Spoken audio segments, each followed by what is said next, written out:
Today in End Time Talk Radio, we have a great show. Now, this is something that new that we've been doing that I'm working with is video now, and I have K Quaterman, and this is going to be a really interesting time with a video here. Of course, you see me in my studio here. I'll get a chance to kind of show you what the studio looks like a little more later, but you know, God's blessed us with just a nice little area here that's downstairs, and it's quiet down here. And so we want to have CK come on, and we're going to talk about prepping tonight. You know, a lot of things have happened in this last week or so. Today is February 18th of 2013. Of course, last week we had the fireball with going with Russia there and Cuba. Now we've seen with the Pope, things are happening there. I don't know. We'll see what happens. But CK is going to be talking about things on prepping. And CK, why don't you go ahead and let us start off with what you have in the Bible there. All right, well, the first thing I wanted to talk about, Barry, that had come to my mind is what is the Bible's position on prepping? As Americans, my take is that things are going to always be like they have been, and that we'll have a better future for ourselves and our children tomorrow than we did. But that's as an American. Sure. Now, the question is, do my ideas as an American line up with what the Bible says? Well, first of all, the Bible, you know, I did read the end of the book. The book of Revelation and the epistles talk about very dark times coming. And so I'd like to just say this, that I think America is in for a hard time. I think the world is in for a hard time. And that things are going to get worse, not better. Then the question then is, what should we do as Christians if we see that things are going to get worse than they are now? Well, I think there's a principle involved here. And one of those principles is when you look outside and you see the weather getting bad, if you stand outside and let it rain and lightning on you, then you're just stupid. Sure. You know, you've got a case of the dummies. Well, what you do is you go back inside and shut the door, and you stay sheltered. Well, the same principle is talked about in Matthew the 24th chapter, and I just pulled up one particular couple of verses here, and it talks about. Let me just go into the middle of it without any real explanation as to where anything is at, but okay. If I just pull out the middle of it, it says, "And this gospel of the kingdom shall be preached in all the world for a witness unto all nations, and then shall the end come." And it says, "When ye therefore shall see the abomination of desolation, spoken of by Daniel the prophet, stand in the holy place, whoso readeth, let him understand." And that's probably talking about the Antichrist that the prophet Daniel talked about. But this is the point I wanted the audience to hear, is in the 16th verse says, "Then let them which be in Judea flee into the mountains. Let him which is on the housetop not come down to take anything out of his house." Now, why was this said 2,000 years ago in advance of it happening, if it were not to prepare the believers in Judea of that time to come? So my point is, the Bible takes the position that there are bad things coming and to be prepared for them. Sure. So I think as Christians, we should take that position. Now, you know, there's a television show recently on National Geographic Channel called Prepping. Doomsday Preppers, that's the name of it. And I think it highlights the discussion on prepping, but I think they do a pretty much of a disservice to the idea about looking out in the most, you might say, the flamboyant of those they pick to put on the show. Sure.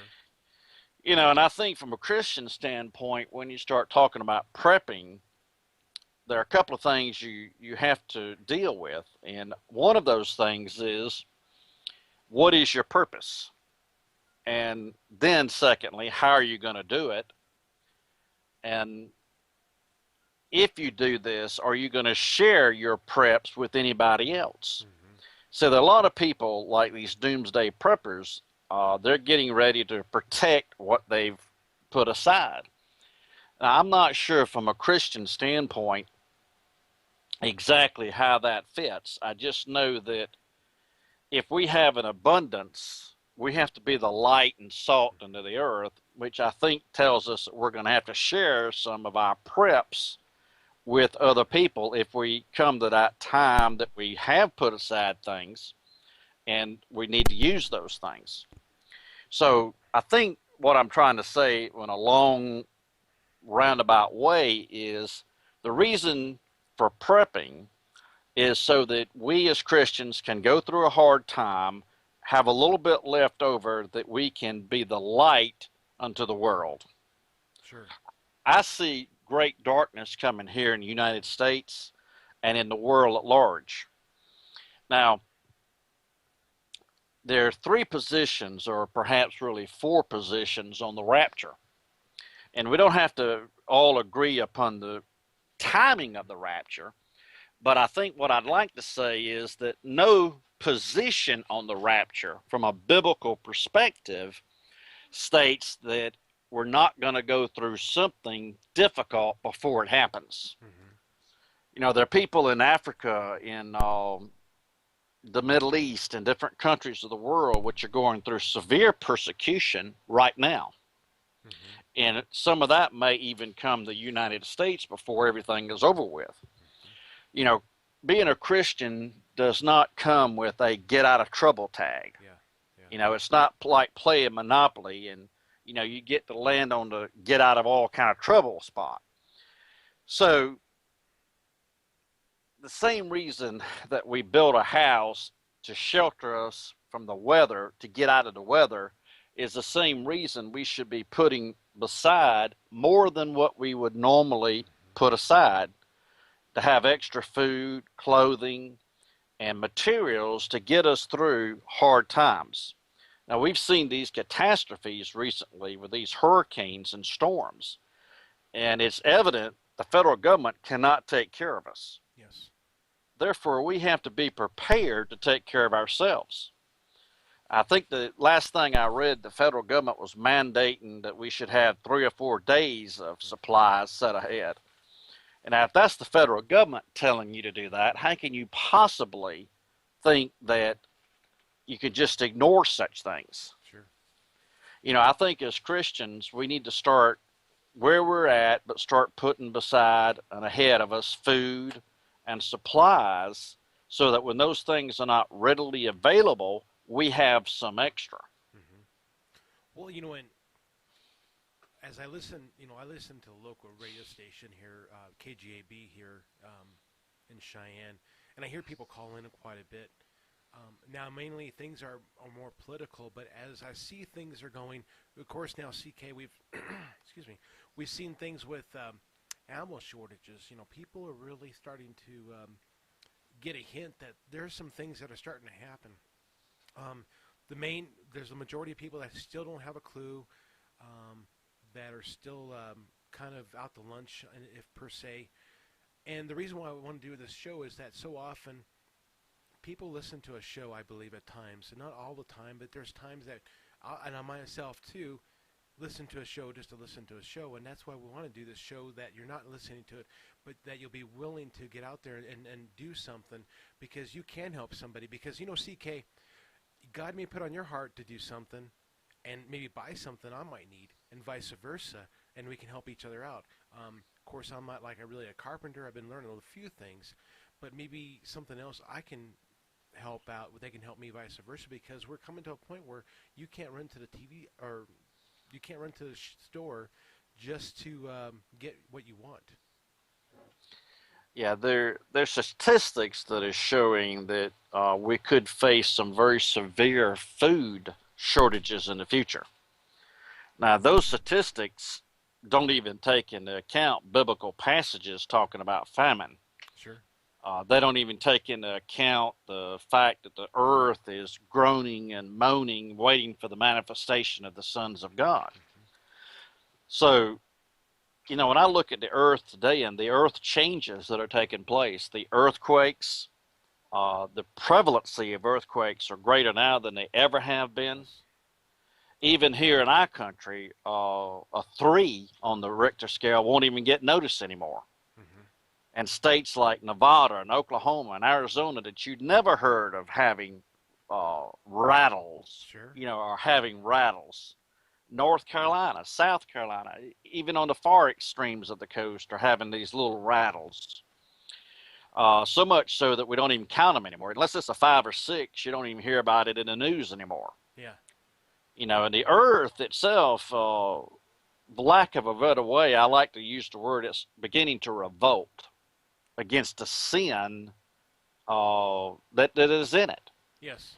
Yes. And there's an Old Testament, um, what do you want to call it, principle, and it talked about God kept telling the Israelites when you went into a land, be sure that you don't do such and such things because the land will vomit you out. Hmm.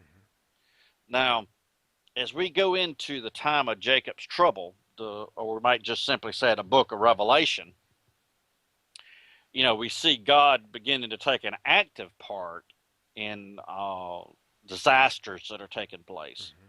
But up until then, we see the earth beginning to just to strain and revolt. And it's like a woman getting ready to bear a child. Look at all these tornadoes that are Oh, I know. beginning to happen. I know. People are having tornadoes in places that they've never had them before. On a personal note, I just signed a contract on a house with a basement. Oh, congratulations. Yeah, I'm going to still keep my motorhome so that I can bug out to another location if I need to.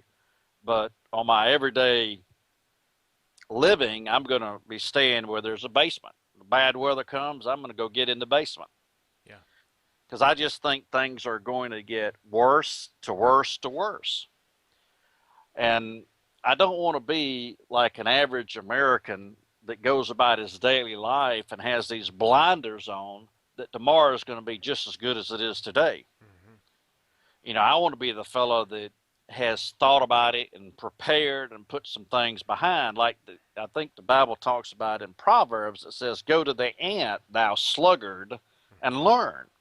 What the ant teaches us is that in good times it puts aside food Hmm. so that in bad times it's stored away.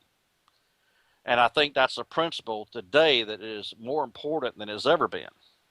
Well, and I know that Proverbs 22:3 says that prudent person foresees danger and takes precautions, but the simpleton goes blindly and suffers for the consequences. Um, I came across, well, I'm coming across information all the time. And the thing is, as I come across information, I'm realizing that our life that we have grown up, in like our freedom and that are being taken away all the time. Of course, you're seeing with Missouri and Washington State now. Of course, New York has done it, where basically you can't have a certain amount of so many bullets in a clip, Right. and and that's starting to be talked around here. The thing is, if people are not getting it now and understanding what's happening, it's going to be hard for them to really prepare because, like right, what we've been seeing, even for ammo, I've gone all around town just looking for something just to see what's out there. You can't find it anywhere, CK. You're probably finding the same thing too. Yeah, I'm on the East Coast, and ammunition is very hard to find. You can't find an assault rifle if you're trying to. Hmm. Um, Ammunition like 223 is very scarce.